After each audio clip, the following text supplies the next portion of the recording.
Michael Penix might be wrong about his comfort with the under center offense, but did the Falcons hire the quarterback coach that's going to make him right?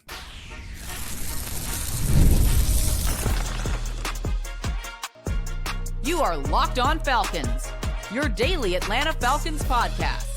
Part of the Locked On Podcast Network, your team every day.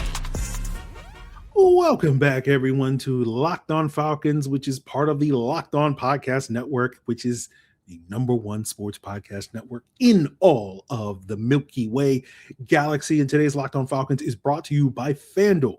It is the last call for football on FanDuel. And if you're a new customer, just bet $5 and you'll get $200 in bonus bets if you win. Of course, I'm your humble host, Aaron Freeman, a.k.a. the Jolly Green Giant. Been covering the Atlanta Falcons for 2 decades, formerly at FalcFans.com, RIP, still going strong here as the humble host of Locked On Falcons, your daily Atlanta Falcons podcast. And on today's daily Atlanta Falcons podcast, we will be continuing our positional reviews, looking at the defensive tackles, talking about Brandon Dorlus, Ruke Orhorhoro. We'll be breaking down why Zach Harrison is one of the NFL's best pass rushers from a certain position. We'll talk about maybe the Falcons don't need as much help at the D tackle room as maybe some people think, but we'll start today's conversation talking about Alien versus Predator, AVP, Alex Van Pelt. And I won't be as negative about Alex Van Pelt as I was yesterday talking about Tanner Engstrom. We're not going to get into all the reasons why I was so negative, but you guys know me. Like the minute I see Falcon fans praising mid, I see red and I got to be like, I got to push back against that. And a lot of people were praising Tanner Engstrom, and I had to basically break down like, what are we doing here? Like, like people are like, oh, he's good at his job as a passing game coordinator in Detroit. Like, is he good at his job? That's kind of the point of all my ranting and raving, but we won't get into all of that. Just listen to yesterday's episode.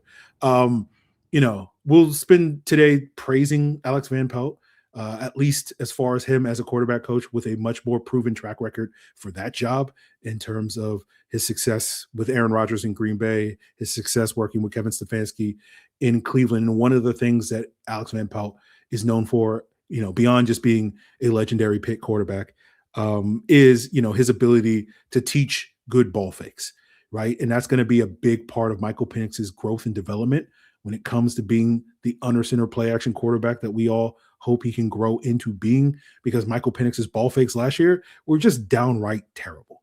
Now, some of that, I'm sure people will blame on, the Falcons trying to run their play action offense from the pistol. And that's certainly part of it. But, Penix was just clearly not very comfortable doing that because he's barely done that stuff in the past. Right. And I know he's done some recent interviews over the last week or so and been asked about his comfort level in the under center. And he said, he's very comfortable in it. He can do whatever coaches ask him to be. And I'm not going to sit here on this podcast and say Michael Penix is lying, but I'm going to sit here and say that he's manipulating the truth. Right. And it just goes back to like our eyes tell us that there are certain things that Michael Penix needs to get better at. Right. We've been having this conversation for 6 months where there is this perception amongst some people out there that like Michael Penix has no flaws. And that was basically what we were talking about 2 weeks on the podcast, where it's just like, he does have some things that he has to work on. And this is one of those things. And, again, I'm not saying Michael Penix is lying about his comfort in the under center stuff, but I'm saying like he does what the rest of us do, right? It's human nature, right? When you're, going for a job interview and you submit your resume, you might manipulate the truth a little bit on some of those things on your resume as a way to make you a much more appealing hire to your hopefully new company, right? You're not lying. You're just massaging the truth. You're maybe exaggerating your skill set just a little bit, just so that you're more appealing to that company. And it's a similar thing, I think, with Michael Penix, where, he's going to need to appeal to this new regime here in Atlanta, moving forward. And so, Van Pelt's kind of the guy, if we're continuing this analogy, that when you do get hired by that company and they tell you, okay, do the thing that you said in your resume that you're already good at doing. And you're like, okay, I'm going to fake it till I make it.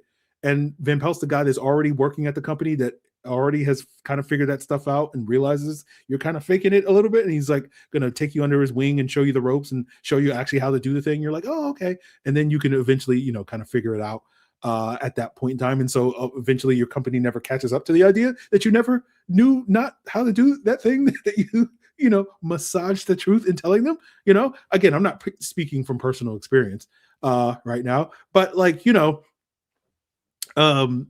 kind of what Alex Van Pelt is going to be. So, instead of faking it, you're actually going to make it. And hopefully he will be able to do that. And obviously the challenge for Penix, at least as far as those ball fakes go, is, he's going to need the reps on the practice field, and he won't get those reps until he's, through his recovery and his rehab.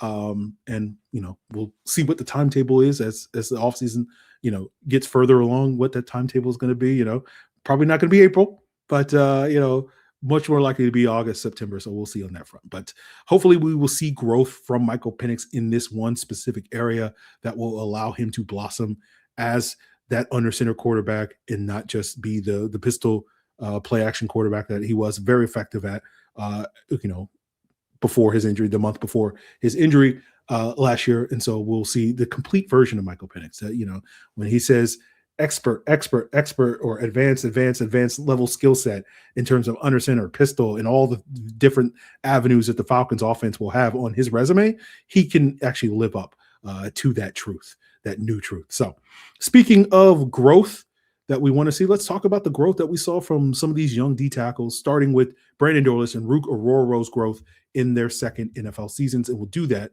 as we continue today's Locked On Falcons. So let's be real. When you started your business, tax withholdings and managing payroll spreadsheets was probably the last thing on your mind. But thankfully, there's Gusto to take the stress out of payroll, benefits, and HR so that you can focus on running your business and supporting your team. Gusto is an all-in-one remote-friendly payroll and HR platform that makes managing your team simple, transparent, and fast. Whether you're hiring, onboarding, or paying employees, Gusto is going to help you do it all from one place without the hassle or hidden fees. Gusto will save you hours each week with automated tools like offer letters, onboarding materials, and direct deposits, and you'll get real peace of mind knowing that you can reach a certified HR expert anytime you need it. Try Gusto today at gusto.com/lockedonNFL, and you'll get 3 months free when you run your first payroll. That's right, 3 months of free payroll at gusto.com/lockedonNFL. One more time, that's gusto.com/lockedonNFL. And of course, it is the last call for football on FanDuel with one final Sunday, one last kickoff, and the final chance to get in on the action before this NFL season comes to a close. It is Super Bowl 60, and FanDuel is going to make sure you're right in the middle of the action with a special offer just in time for the biggest game of the year. That offer, of course, is if you bet just $5.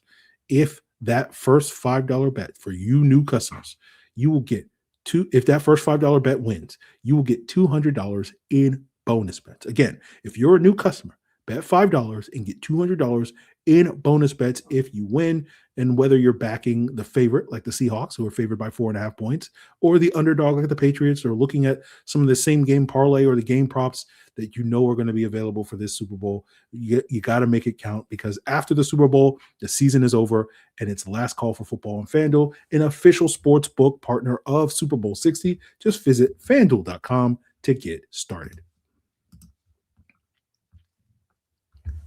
So, guys, before we get into the D tackle breakdown, I want to plug the Everydayer Club, which, is where everydayers go to level up. You already watch the show every single day, but maybe you're looking for an ad-free version of the podcast, and you're just like, I'm tired of all the ads, Aaron. And that's what you can get as one of the perks, one of many perks you get from joining the Everydayer Club, $5 a month or $50 a year at the link in the description at lockedonfalcons.supercast.com. So when we talk about Brandon Dorlus and Ruke Orhorhoro, let's focus on Dorlus, right? Had a very good season, obviously 8.5 sacks. I think the sack production may be a little bit overblown just because, some of those sacks was, cleanup sacks, but you saw it in the first half of the season where his pressure rate was 6%, when he was rushing from the interior through the first 9 games of the season, despite having 4.5 sacks. But then you saw his pressure rate really increase in the back half of the season, 13% rushing from the interior over those final 7 games. He missed, the week 18 game. So starting with the Carolina game in week 11 and onward. And, I think one of the things that Dorlus showed and why he was more effective getting pressure in the back half, even if he only got 4 sacks, which I think is reflective more reflective of his ability. But like, I say the sack production is overblown because we talked about it yesterday, where sacks tend to be a little bit volatile while pressures tend to be a little bit more stable. And, that second half pressure rate is much more consistent with a guy that's an 8-sack guy than what he was in the first half of the season. But, I think one of the things that Brandon Dorlus was able to show, particularly in the back half with some of his strongest performances coming in that week 12 win over the Saints, the Bucks win on Thursday night, and then the Rams win before that he suffered the injury. And it was a knee issue, or it was I can't even remember. We thought it was a knee issue, and then they said it was like a thigh or hamstring or whatever. But apparently, according to Raheem Morris, it wasn't a major season-ending, that required surgery or anything like that. But, I think Brandon Dorlus did a great job really utilizing that swim move in a lot of those games. And we talked about this when we drafted Brandon Dorlus back in 2024, where there was some Grady Jarrett-like potential, and I think he's potentially on that path. Now, my ceiling comp for Brandon Dorlus at that time was Malik Jackson due to his inside-outside potential and versatility, the former Denver Bronco and Jacksonville Jaguar DN/D tackle. I think moving forward, the Falcons are probably going to lean more on Brandon Dorlus being purely an inside rusher, but he might dabble as a big DN, as we saw particularly in the back half of the season with Zach Harrison's injury at that spot. Now, whether Dorlus reaches, the peak of Grady Jarrett, where he was a top 5 D tackle in the NFL, I think remains to be seen. But I think Dorlus, based off of this year and how strong he finishes this year, and hopefully he'll continue to pick that up in 2026, pick up where he left off, I think he's potentially on a path to, being at least maybe a top 10, top 15 type of D tackle. So we'll continue to monitor that growth. So an outstanding year for Brandon Dorlus, particularly with how well he played over the last, 6 to 8 games. And so we'll hopefully see that pick up and, see that second half of the season production over the course of 17 games this upcoming season. Now, with Ruke Orhorhoro, Ruke continues to be a work in progress. We kind of knew that. We'll start with the good.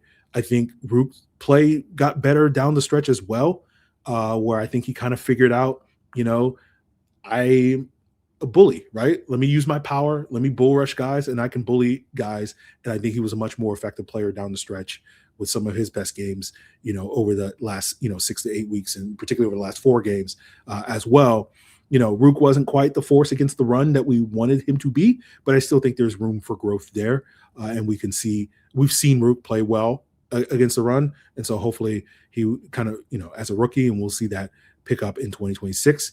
The thing with Ruke is always going to be, the conversation is always going to be muddled and muddied by his draft status, right? And as I've mentioned before in the podcast, we talked about this going into the season, where it's like, it's not Ruke's fault that he was overdrafted and drafted over better players, more talented players like Johnny Newton and Braden Fisk and Tavondre Sweat, right? And, expecting him and needing him to live up to those guys' standards is just not really fair to him. It's not, if you're going to blame anybody, don't blame Ruke, blame, the former general manager of the football team. But, we talked about when we drafted Ruke, like his ceiling was a David Onyemata type of player. My eye level comparison for him was Bilal Nichols. There's certainly a world where he does reach that ceiling eventually. But I think right now he's more on the Bilal Nichols path at this point in time, but we'll see where that growth goes, which is more of that high-end backup, low-end starter, a key part of your rotation, but not necessarily a guy that's going to make your defense go in the ways that we think Brandon Dorlus has the potential to be. We knew Ruke was going to be a 3-year project, and we were concerned whether his lack of playing time as a rookie would delay that 3-year project. Would it become a 4-year project because he barely played in his first year?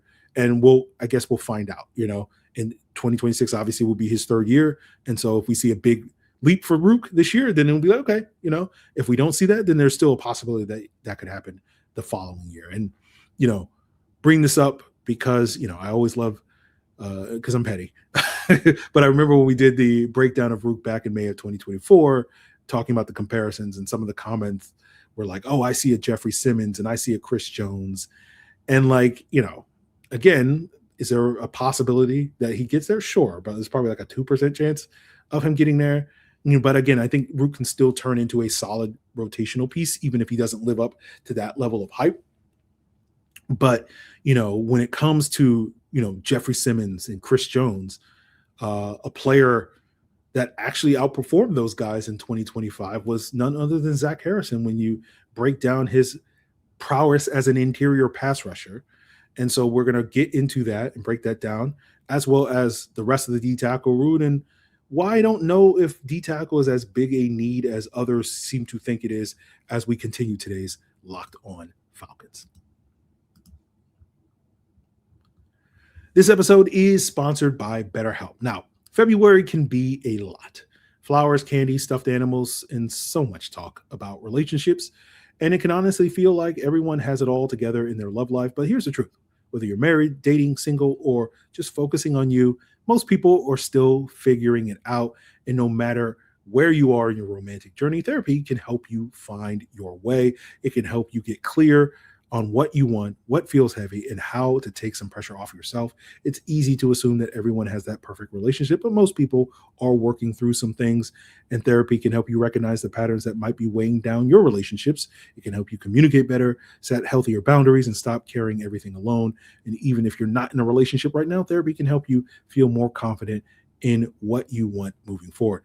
BetterHelp has licensed therapists across the U.S., and they do the initial matching work for you so you can focus on your goals. And if you want to switch therapists, you can do so at any time free of charge. Sign up and get 10% off at betterhelp.com/lockedon. That's BETTERHELP.com/locked-on. And wouldn't it be nice if doing your taxes was just as easy as handing the ball off to Bijan Robinson? With TurboTax Full Service, you can hand off your taxes to a local expert and not have to stress from start to finish, just like handing off Bijan Robinson and watching him take it to the house. Instead of spending hours trying to figure out your forms, you can meet with a local TurboTax expert in person or connect online. They're going to handle everything from your W-2s or self-employment forms. They're going to work to get you every deduction. All you got to do is upload your documents, go about the rest of your day, and get updates right in the TurboTax app. It's huge time saver, and it's going to give you real peace of mind knowing an expert is handling, just like you get peace of mind watching Bijan play football. For a limited time, get your taxes done by a local TurboTax expert for just $150 all in. If a TurboTax expert didn't file for you last year, just file by February 28th. Take taxes off your plate and get back to your life by visiting turbotax.com/local to book your appointment today. So let's wrap up today's Locked On Falcons talking about these D tackles. Let's talk a little bit about Zach Harrison. We talked a little bit about him yesterday when we broke down the edge rushers. But we want to give Zach Harrison his flowers for being one of the best interior pass rushers in the NFL. Right now, we think he'll probably see more reps at edge. But looking at the data over at True Media, the data coming from the snaps where he lined up on the interior, according to PFF, looking at only guys that had at least 150 interior snaps, according to PFF, and revisiting something we mentioned on yesterday's episode. We talked about how Zach Harrison had a 60-40 split based off of Next Gen Stats' charting of him, interior versus playing the edge. 60% of his snaps coming on the interior based off of PFF charting, which is probably a little bit more accurate. That number was a 70-30 split, inside versus outside. So we talked about yesterday where the expectation for Zach Harrison in 2026 is we might get a 70-30 split for him playing edge versus inside.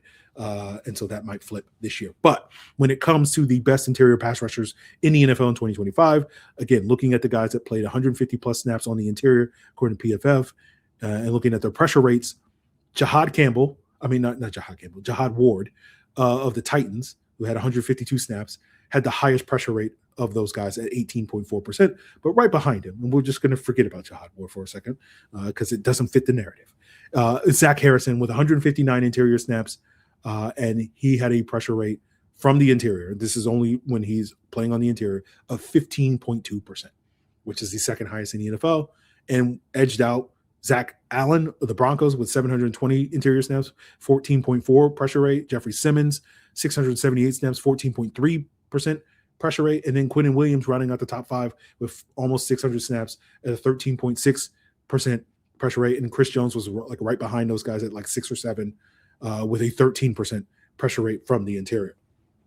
And so do I think Zach Harrison's a better pass rusher than all those guys? No, not really. right? And probably if he had gotten 4 times as many snaps as those guys were playing, you'd probably see that pressure rate dip quite a bit. But, I think one of the things that you like about Zach Harrison not getting a ton of those snaps is part of the Falcons' success as a pass rush. And one of the reasons why their pass rush was able to turn around was because they have a deep rotation and they can constantly work those guys. And rather than needing Zach Harrison to play 500 snaps on the interior or anything like that, they're able to keep guys fresh, right? And that allows them to maximize those guys' ability down to down, right? And again, I always take every opportunity to dunk on Terry Fontenot here on this podcast, but it's one of the reasons why you always hear me push back against the idea that the big reason for the Falcons, much improved pass rush was, the selections of Jalen Walker and trading up for James Pierce, which they were certainly a part of it. But to me, the real truth behind the Falcons' improved pass rush was Jeff Ulbricht's scheme and the blitzing, which we'll probably get into tomorrow when we talk about the linebackers, but having that deep rotation of players and being able to maximize those guys in the ways that they were able to do. But, when we look at the rest of the D tackle room, it'll be interesting to see how the Falcons kind of rework this group. David Onyemata, Kentavius Street, they're both unrestricted free agents. I'm not expecting David Onyemata back in Atlanta. So we will salute David Onyemata for his time here the last 3 years in Atlanta. We have no ill will towards David Onyemata. He played great in 2023.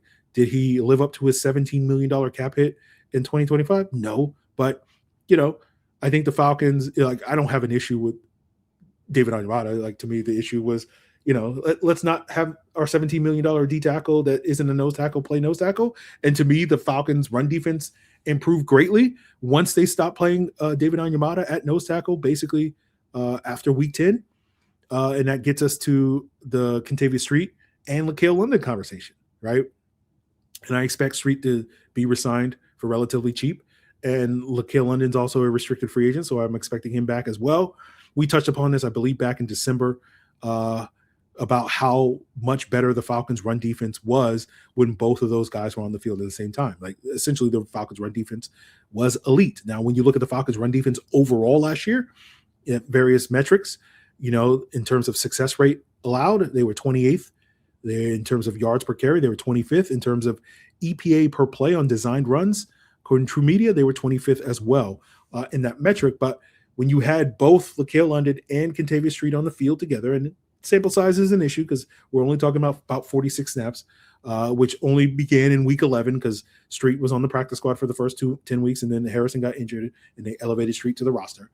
But when you just look at those 46 snaps, those two guys were on the field together for those last 8 games of the season. The Falcons, in terms of success rate, were first. In terms of yards per carry allowed, they were first. They gave up 3 less yards per carry when both of those guys were on the field than when neither one of those guys was on the field, right? I think it was 5.4 to 2.3. And then an EPA per play on design runs, it was still 25th. But, if you just look at the Falcons' run defense from week 11 on, once they started playing those guys regularly, their success rate allowed improved to 15th, from 28th overall to 15th. Yards per carry was 12th. EPA per play on design runs was 17th. So, basically, once they started playing those two guys, the Falcons basically became an average run defense after being one of the worst run defenses in the NFL for the first 10 weeks of the season. So again, sample size is an issue, but when you look at this duo, this dynamic duo of run pluggers and LaCale London and Kentavius Street, it was London that was also pulling a lot of the weight. He was taking over a lot of those nose tackle snaps from David Onyemata. And when you look at the splits between when London was on the field and Street wasn't off the field versus when Street was on the field and London was off the field, they were both improved. The run defense was better, but it was better with London, just London. His presence was, a much more moving the needle. And so I suspect London will be a priority re-signing for the Falcons as a restricted free agent. And London's presence, assuming that the Falcons do wind up re-signing him, I think that is one of the reasons why I don't necessarily see nose tackle and D tackle as big a priority need as maybe some others do. I certainly would not be against the Falcons adding another nose tackle. LaCale London is going to be 29 next year, assuming he's back.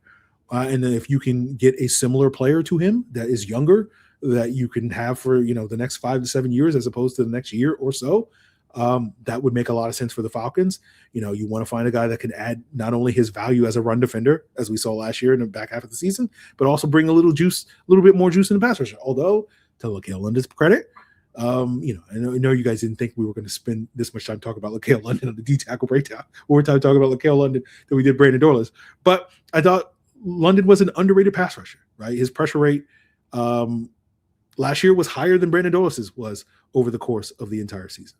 And so, again, I think adding to that D tackle room is a need for the Falcons, would be valuable for the Falcons.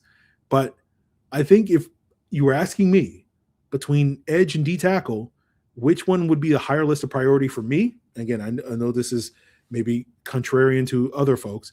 I'd probably pick edge as probably a more glaring area of concern for me than I would D tackle. Right now, I think part of the reason why the perception is different is because when you look at the top of the edge room, when you look at guys like Pearson, Walker, and Harrison, who are going to get the bulk of the snaps, you feel good about the top of the edge room.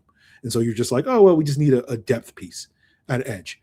And when you look at the D tackle room, you're like, oh, okay, well, Dorlus, and then, depending on what you think about Ruke, but like you're looking at the top of that edge room being much stronger than the top of the D tackle room. But to me, like the depth of the D tackle room with guys like London and with guys like Street, as well as Ruke and whatnot, is much stronger than the depth in the edge room, right? That once you get past those big three at the edge, it kind of falls off a cliff, depending on how much trust you have in Braylon Trice to come back healthy next year, which I personally don't have any trust. Like, I don't expect him to get injured 3 years in a row. But like at this point in time, like you can't really go into the next season, fully trusting that Braylon Trice is going to come back. Right. And so when you look at the edge room, you're losing more talent potentially with Ebiketie and Leonard Floyd potentially departing than you are at D tackle, where potentially Aliyamada is going to depart. But, you can run it back with Street and London and Sam Roberts next year. And again, none of those guys are world beaters or anything like that, but they give you a little bit more solid of a rotation, right? And then you couple that with, part of maybe, again, your mileage, may vary, but you kind of want to give Ruke and Dorlus a little bit more runway to see what they are in 2026 as well, to see if they can make a leap in that, pivotal year 3 for both of those guys. And so I think if you make that choice, obviously there's a real possibility that you realize, okay, that maybe wasn't the smartest choice. And we're heading into the 2027 offseason a year from now, talking about D tackle being a huge priority because those guys don't necessarily show the growth that you want, or, LaCale London after his superhuman, 2025 season looks more like the LaCale London that we saw in previous years, which is more of a back-end rotational guy and whatnot. So, ideally you can address both the edge and D tackle spots. But for me personally, when I'm ranking the Falcons needs, edge is going to be slightly higher as we sit here today than D tackle is, right? Even if that is much more of a depth need when D tackle is arguably more of a need where you're trying to land a starter, right? So we'll see how that goes.